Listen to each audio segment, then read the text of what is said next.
Mind, Body, Life show hosted by Frederick Entenmann on Global Voice Radio on Fridays at 10 a.m. Eastern. During his show, Mind, Body, Life founder and best-selling author Frederick Entenmann investigates the little-known insights and daily methods used to create explosive life transformations and transitions with those that have risen from struggle and ascended to greatness. Here is your Mind, Body, Life host, Frederick Entenmann.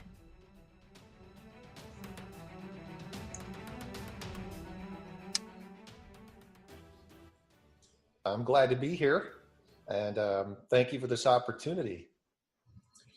So one of the things that I would like to do is, before we talk about your show, because I'm very excited to talk about your mission, your purpose, and the tips you're going to bring to your listeners, to your audience.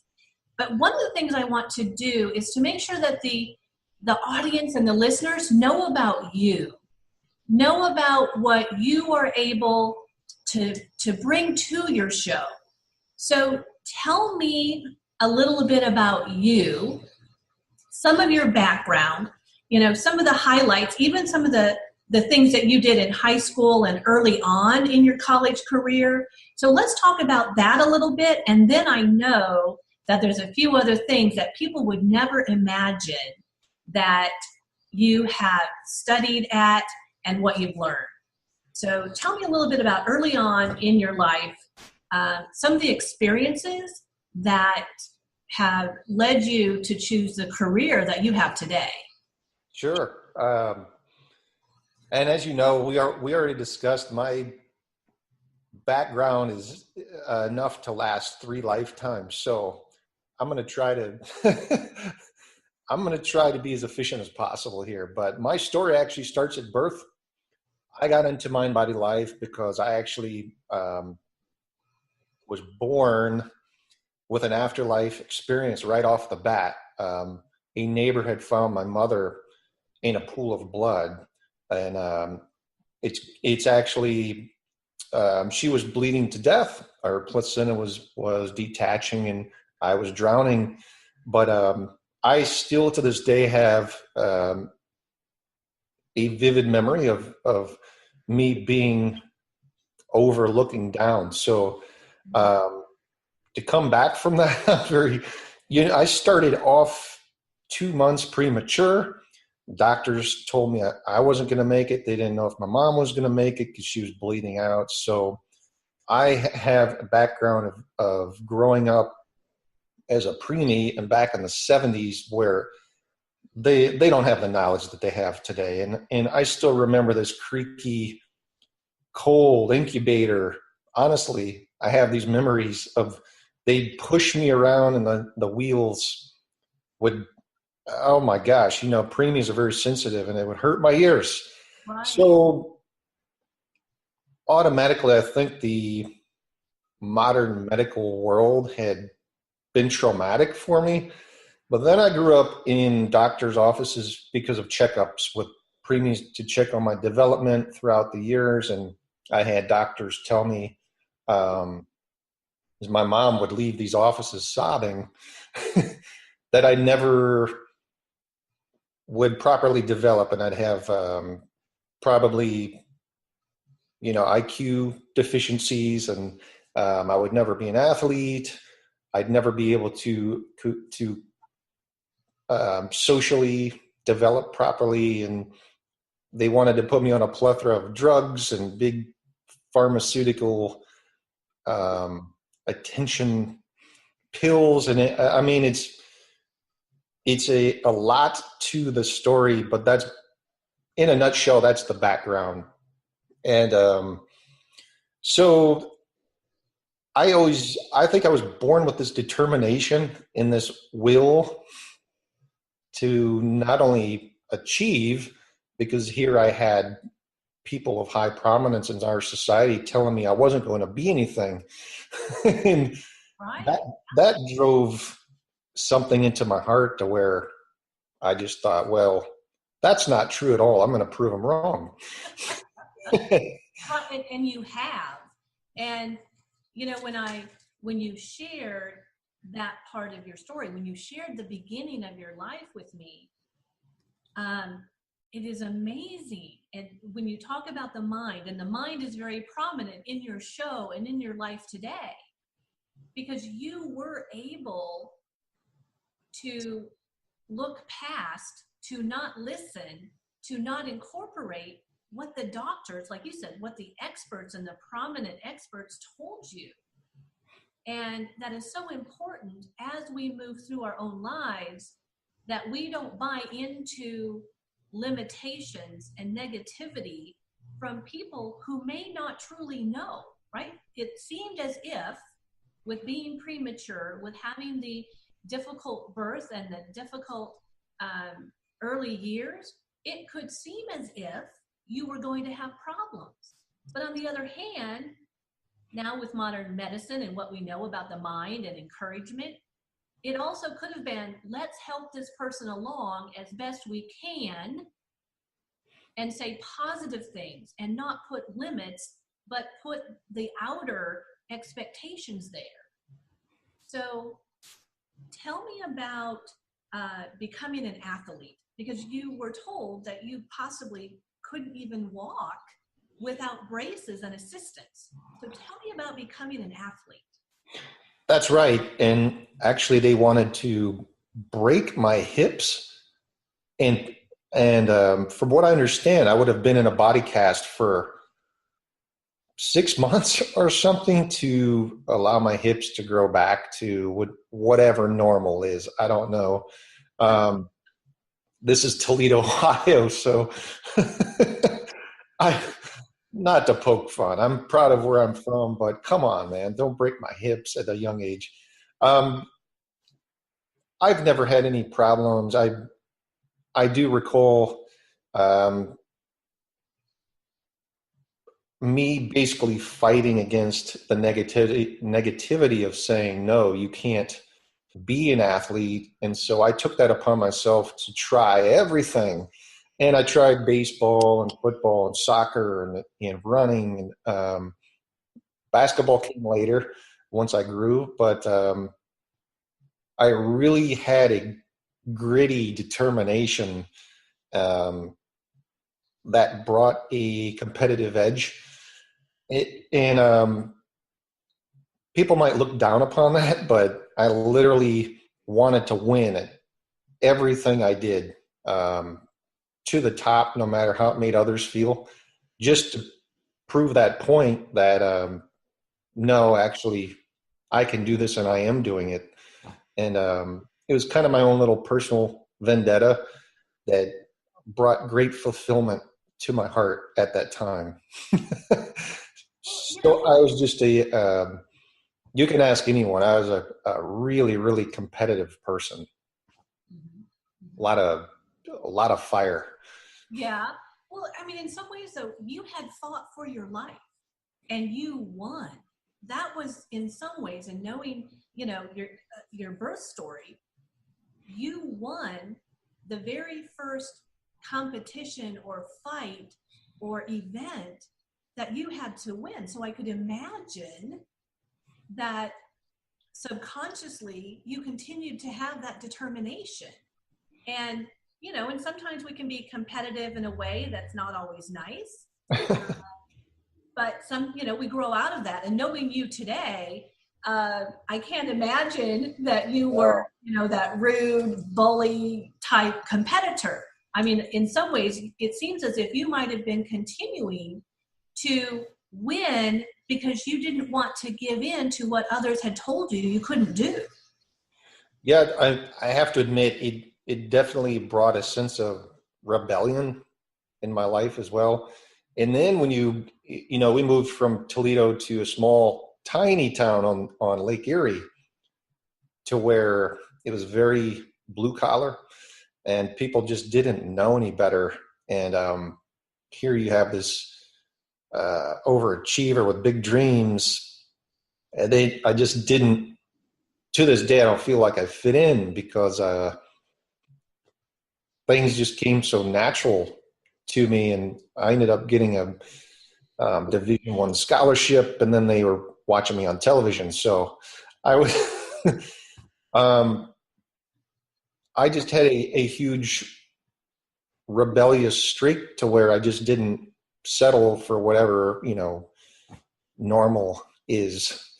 I Right. always wanted to be above normal, um, and achieve at great heights. Mhm. Well, another thing that I've learned about you in the conversations that we have had, even though you have excelled in several areas of your life, and you've also worked at it, though you had the determination and you worked at it, even though you also seem to have the gifts and skills to achieve, you are not overly um, egotistical about it, and you don't brag about yourself. In some ways, you're a little quiet about it. And one of the things is, when you have that ability and you've worked hard at achieving, it is sharing our story that can help other people to see that they can do the same thing. And so I think that's one of the things that you're also doing with your business, and with, you have authored a book, and we'll talk a little bit about that in a moment, but also talk about your studies, because you have a very interesting background in regards to your education as an adult. So talk a little bit about that. Yes. So on top of the physiological parts of being told I wasn't going to develop properly, I was also told I would never be a thinking, cognizant member of society. I think doctors really thought I was going to be um, a guy that always, I don't know, they call it special needs these days, right? But my parents ended up sending me to a private school when I was 5, in hopes of really developing, because they just believed what the doctors told them. But what ended up happening was I I excelled, and then I was placed in, at the age of 5 years old, I was doing third and fourth grade math, and I remember they were pushing me into fifth, and I'm like, wow, what the heck? Um, and I can tell you, I was born also with the ability to, whatever I looked at, I would just absorb it. So I was able to look at a page and then recall that photographically. So I never needed to study. It was just there. And I didn't realize what that was till later. But my experience in those formative years, to where I learned, no, there's nothing wrong. And we moved to this small town to where I to this day say I was a daydreamer. And I'd always get in trouble for not paying attention, but it was boring. School for me was just so boring. And I never liked it. In middle school was okay. I never excelled academically because it came so easy. I didn't find it stimulating. Um, and I just wanted out of this small town. So, I mean, I did okay, but the fact I still ended up at a private university blows my mind.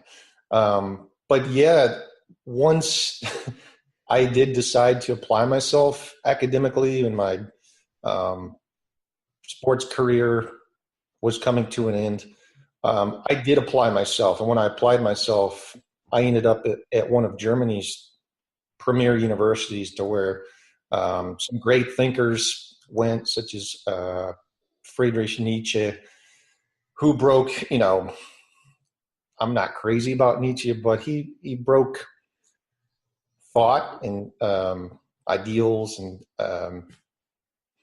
it was really, really difficult once I found out what higher education was all about. And I took that upon myself as an expansive opportunity to where I finally, once in my life, was able to apply myself academically, and I ended up getting accepted into Princeton for a PhD, which I worked on. And I didn't pursue that any further, but my message is, it just goes to show that no matter what anyone ever says about you, until you fully apply yourself, you will never know, as will anyone else. And that's a huge part of what I'm about. There's always going to be naysayers.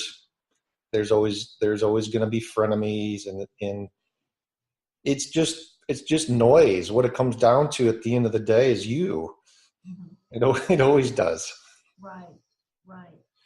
So tell me about starting Mind, Body Life, because you started that several years ago. So talk Yes. about developing your company, your brand.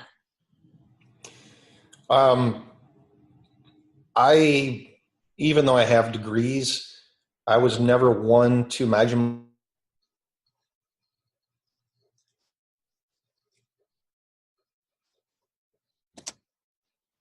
into this world that I'm passionate about, and that's personal development. I saw a great need when I transitioned out of the sports world and the sports bubble that I have to tell you, after not only college, but also professionally, when it's over, it's over. And then you're on to this next step.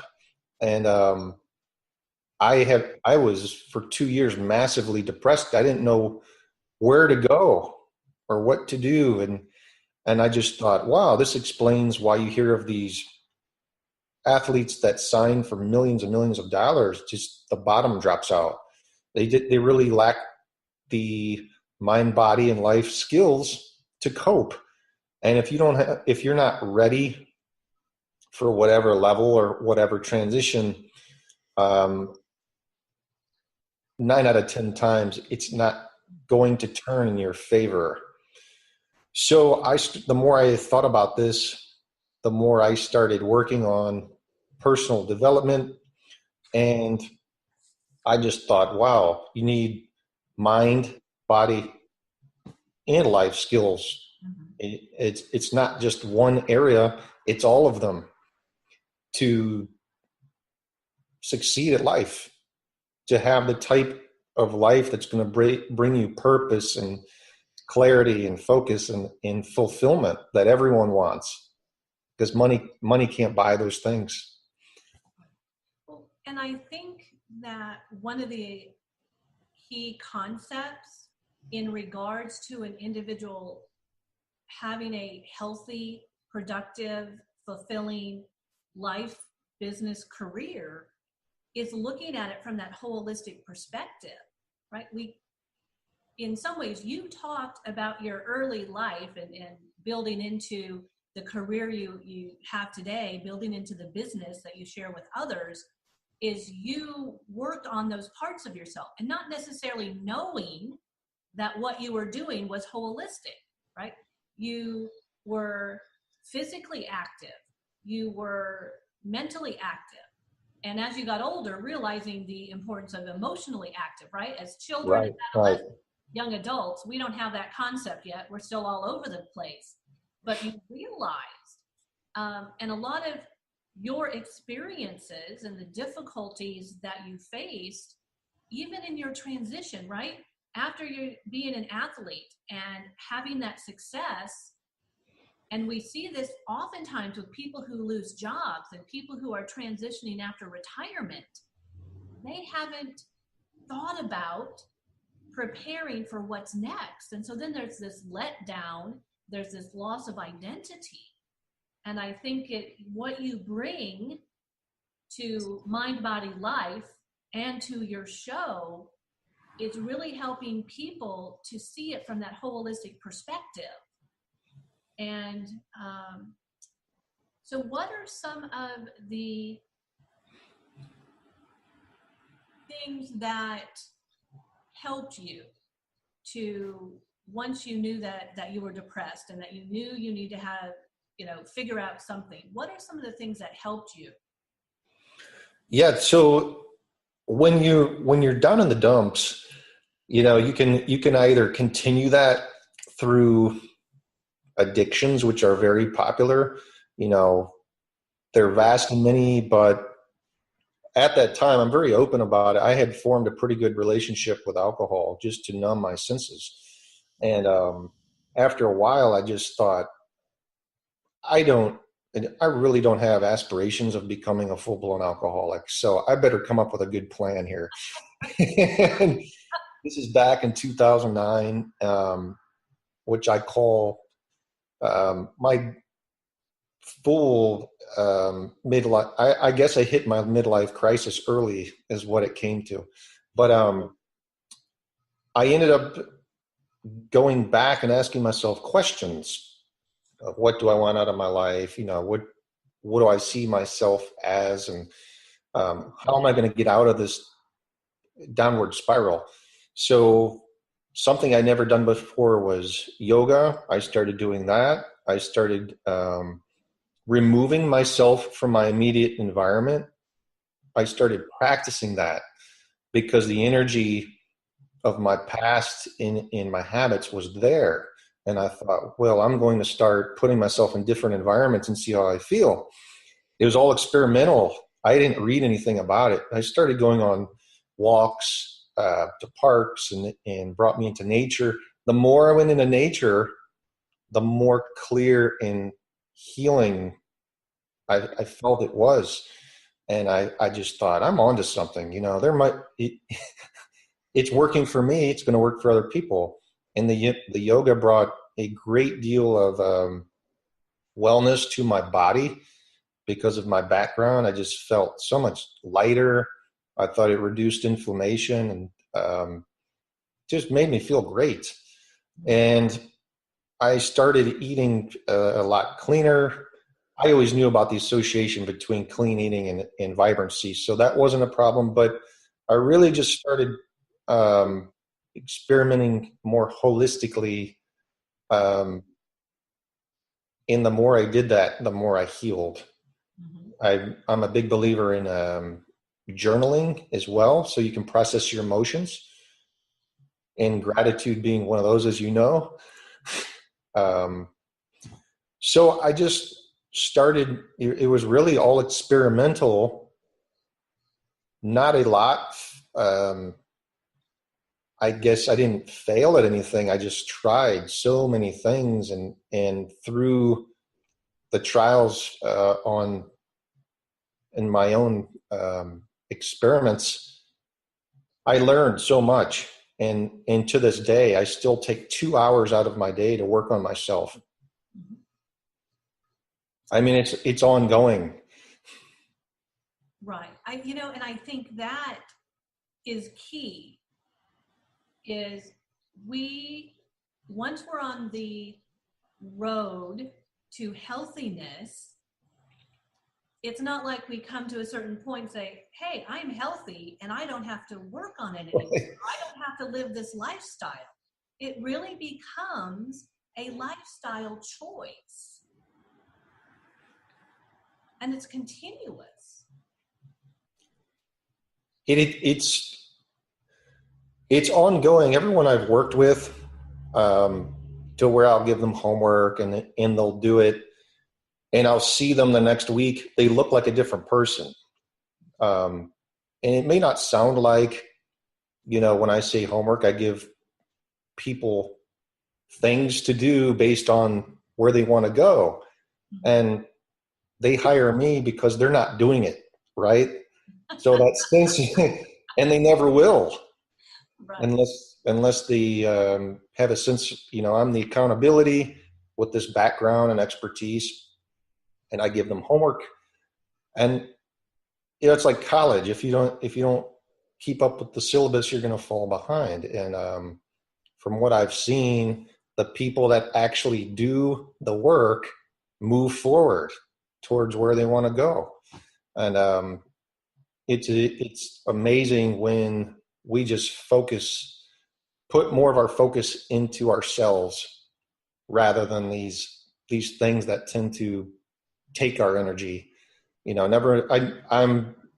I say, never in a time have we been in a world of more distraction, but also in a time of where there's so much more available. So we're constantly being pulled and bended, and easy to lose focus and distraction these days. Right, right.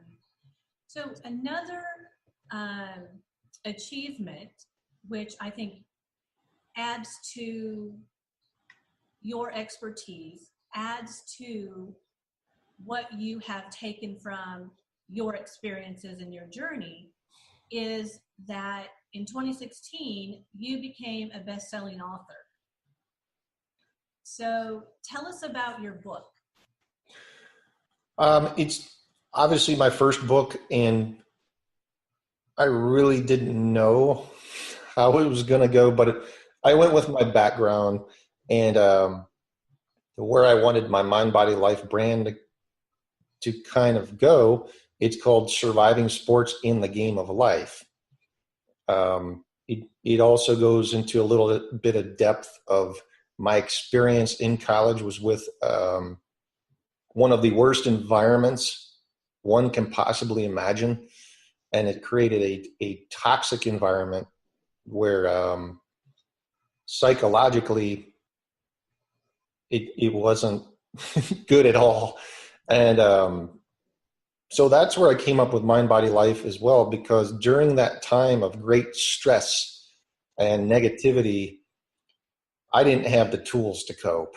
I mean, I really didn't even here. I was 18 years old or 19 years old, and you go off to college, and you're supposed to trust these coaches in athletic department, and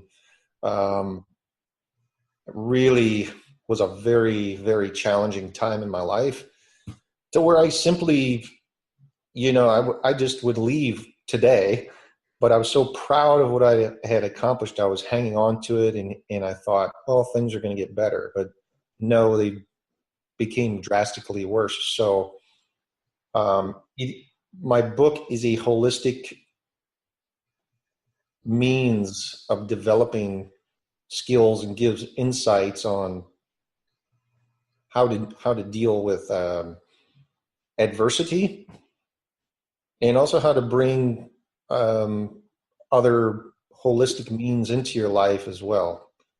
I'm kind of a whistleblower on some things, but such as sport drinks and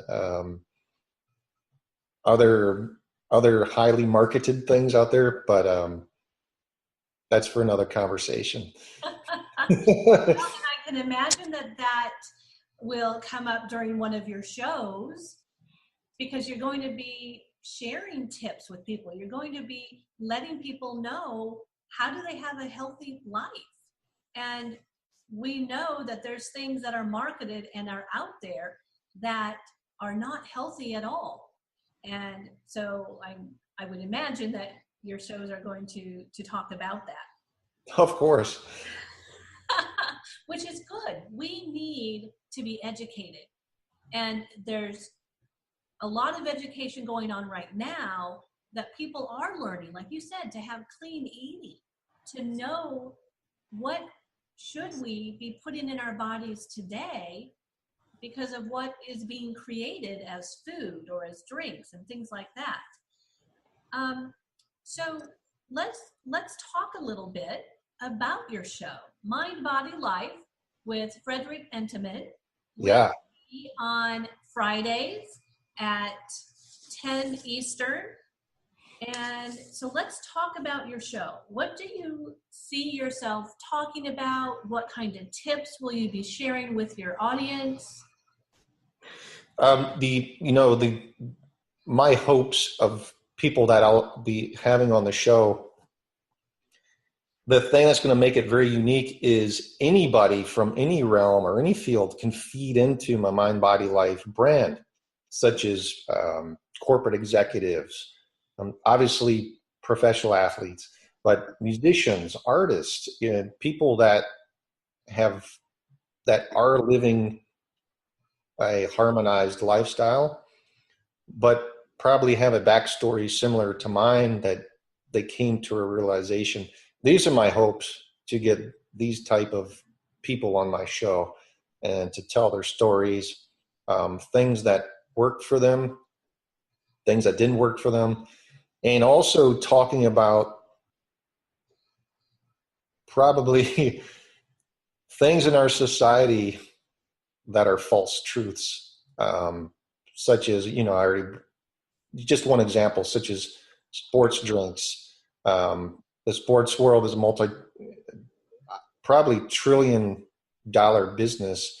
And to say you're going to drink a neon colored drink and that's supposed to be healthy for you, there's no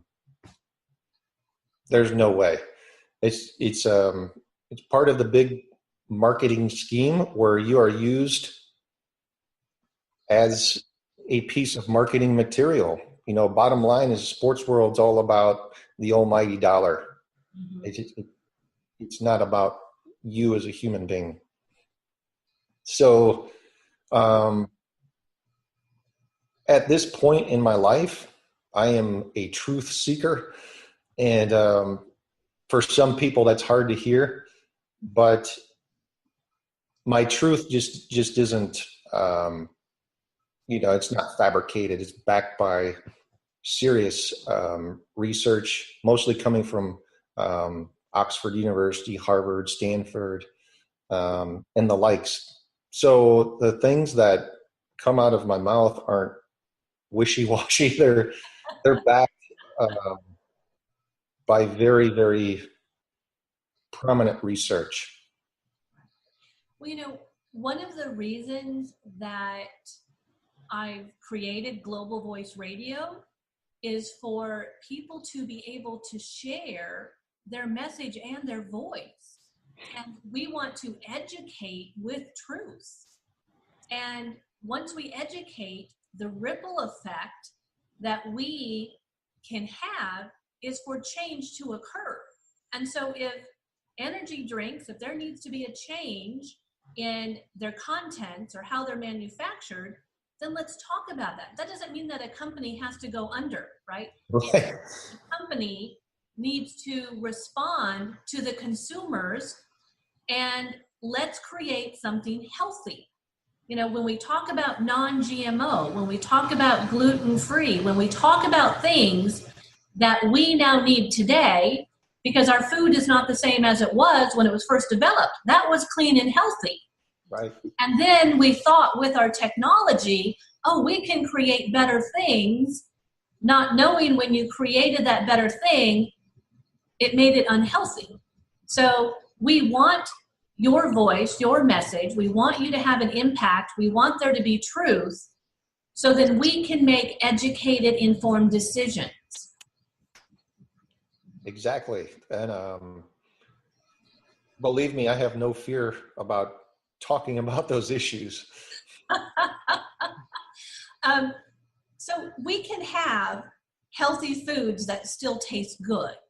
A friend of mine is a nutritionist, and she is into clean eating, and she found a company that makes keto-friendly wine. There's no preservatives. There's no pesticides. And not that I'm saying that everybody has to go buy keto-friendly wine, but if we enjoy wine, then let's have it as healthy as possible. If you enjoy an energy drink or something that lifts you up, what is the healthiest alternative that we can find? So I'm excited for your show. I'm excited to learn more about what you have researched, more about what you have learned, what you have experienced, and the connections that you have in regards to bringing guests on and sharing research and things such as that. So I'm very excited that your show, Mind, Body, Life, will be aired with Global Voice Radio on Fridays at 10 a.m. Eastern. So, Frederick, is there anything else that you would like to say, that you would like to share with our audience and our listeners? Yeah, I know there's a lot of maybe displeased isn't the right word, but maybe displaced people in society right now. They know they're going through the motions. they know they have these feelings of overwhelmment and almost a angst, despair, whatever you want to call it. And I get a general sense that everyone is feeling pulled in multiple directions. Well, it's never too late. And instead of speeding up, you actually have to slow down. So you have to start working on yourself first and put everything else later, like on the back burner, or it's just not going to improve. And if you don't learn how to do that, or the correct actions to take, your lifestyle that has created those feelings for you is never going to improve. And I mean that supportively. So that's what I'm here for as well. You know, people come to me to hopefully, I call it re-engineer their lifestyle. Those that listen or take the appropriate actions improve. And I'm very passionate about that.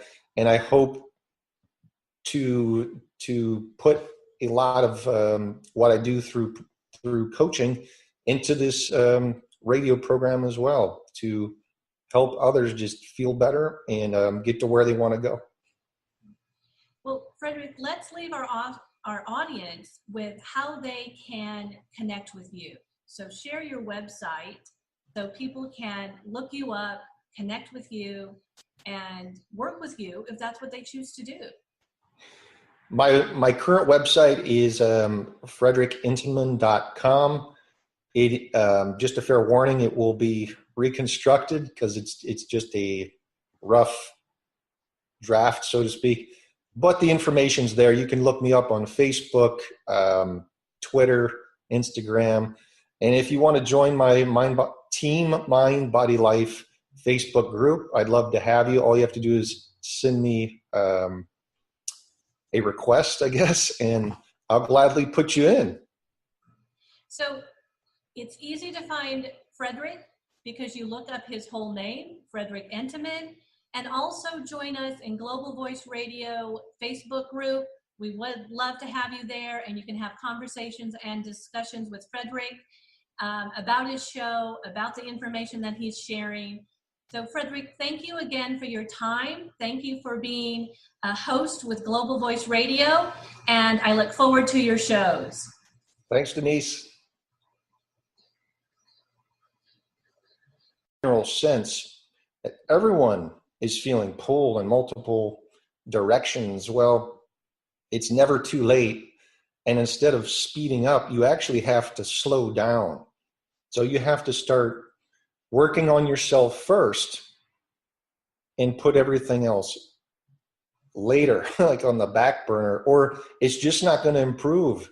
And if you don't learn how to do that, or the correct actions to take, your lifestyle that has created those feelings for you is never going to improve. And I mean that supportively. So that's what I'm here for as well. You know, people come to me to hopefully, I call it re-engineer their lifestyle. Those that listen or take the appropriate actions improve. And I'm very passionate about that. And I hope to put a lot of what I do through coaching into this radio program as well, to help others just feel better and get to where they want to go. Well, Frederick, let's leave our audience with how they can connect with you. So share your website so people can look you up, connect with you, and work with you if that's what they choose to do. My current website is frederick-ente.com. Just a fair warning, it will be reconstructed because it's just a rough draft, so to speak. But the information's there. You can look me up on Facebook, Twitter, Instagram. And if you want to join my Team Mind Body Life Facebook group, I'd love to have you. All you have to do is send me a request, I guess, and I'll gladly put you in.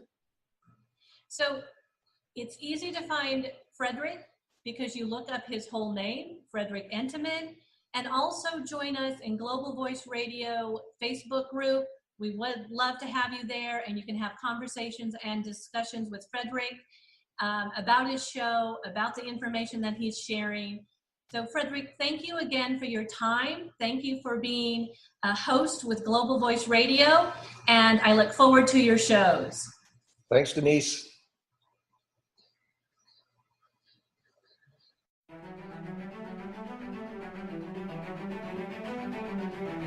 Thank you for joining us. Listen every Friday at 10 a.m. Eastern to Frederick Entenmann host Mind, Body, Life. Connect with Frederick at www.globalvoiceradio.com. Tune in next week for another edition of Mind, Body, Life on Global Voice Radio, where your message and your voice are heard.